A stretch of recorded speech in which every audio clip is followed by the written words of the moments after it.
두고 가는 언제 매일 여의도는 전쟁 중 Talk to me. 정치 톡톡 시간입니다. 정치부 김도영 기자와 함께합니다. 어서 오십시오. 첫 번째 주제 보겠습니다. 그따위 당론, 김웅 의원이네요. 그런데 굉장히 센 표현을 썼습니다. 네, 김웅 의원은 지난 2일 최혜병 특검법 표결 때 홀로 찬성표를 던지기도 했었죠. 맞습니다. 재의결을 앞둔 상황에서 국민의힘은 반대 표결을 당론으로 추진하기로 했는데요. 김 의원은 당론은 힘없고 억울한 사람을 보호하기 위해 당의 운명을 걸고 세워야 하는 거라고 지적했습니다. 그렇기 때문에 자신은 당론을 따를 수 없다고 강조했습니다. 하긴 이번 재의결도 무기명 비밀투표죠. 가능하겠네요.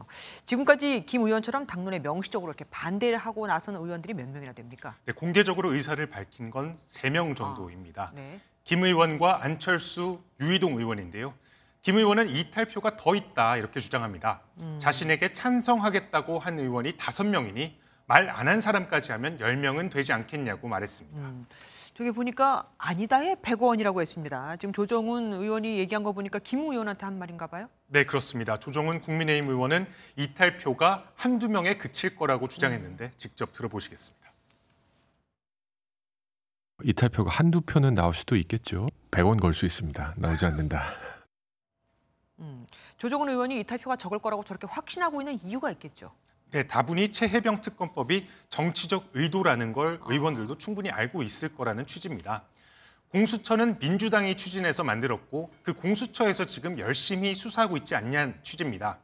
이걸 특검으로 보내면 민주당이 만든 공수처를 스스로 못 믿는다거나 혹은 특검을 정치적으로 이용하겠다는 거라고 주장했습니다. 다음 주면은 누구 말이 맞는지 우리가 확인할 수 있겠습니다. 다음 보겠습니다. 법사위원장 명패입니다. 지금 안이 비어 있어요. 후보군이 누굽니까? 네, 추미애 당선인이 거론되고 있습니다.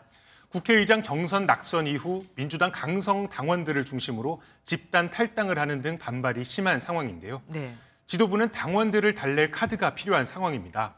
그 차원에서 추미애 당선인을 대여투쟁 최전선인 법사위에 배치해 당심을 달래겠다는 구상을 하는 것으로 전해졌습니다. 애초에 박주민, 정청래 의원 등이 차기 법사위원장 유력 후보로 검토되고 있었는데 갑작스런 변수가 생긴 셈입니다. 그런데 추 당선인은 당 대표까지 지냈던 분이잖아요. 전례가 있습니까? 네, 당장 국민의힘은 당혹스럽다는 반응입니다. 국회의장과 법사위원장은 통상 견제와 균형의 차원에서 다른 당이 맡는 게 관례였는데요. 네. 여권 한 원내 지도부는 법사위는 기본적으로 위원장을 국민의힘이 가져와야 한다는 입장이고 오랜 관행이라고 강조했습니다.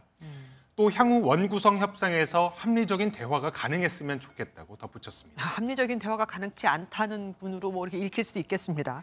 다음 주제 보겠습니다. 위험한 정치인 추미애 당선인이 여기도 이름을 올렸습니다. 네, 추미애 당선인을 위험한 정치인이라고 표현한 한 당선인이 있습니다. 네. 놀라운 건 이 말이 여당이 아닌 초선 민주당 이강일 당선인 입에서 나왔다는 점입니다. 네.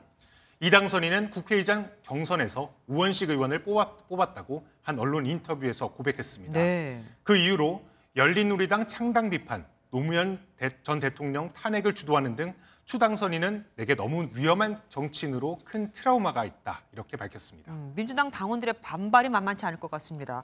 여기에 대해서 뭐라고 얘기합니까? 네, 당원들에게는 죄송하다고 밝히기도 했습니다. 다만 커밍아웃을 해야겠다고 느낀 건 양심에 따른 결정이기 때문이라고 덧붙였습니다.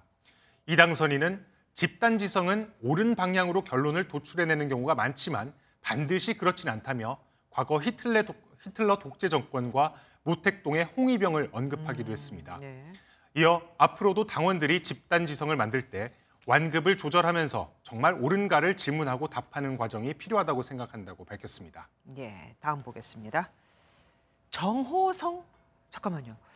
박근혜 전 대통령 시절 문고리 3인방 중 한 명 아닙니까? 어디에 발탁이 됐다는 겁니까? 네, 박근혜 전 대통령의 최측근이었죠. 네. 정호성 전 청와대 부속비서관이 윤석열 대통령실의 시민사회 수석실 3비서관으로 발탁된 것으로 전해졌습니다. 네. 윤석열 대통령은 과거 국정농단 관련 수사에서 정 전 비서관을 구속 수사한 적이 있었는데요. 박근혜 정부 실세였던 정 전 비서관은 다시 윤석열 정부의 비서관으로 이르면 내일부터 업무를 시작한다는 소식입니다. 네, 여기까지 듣겠습니다. 김도영 기자와 함께했습니다. 고맙습니다.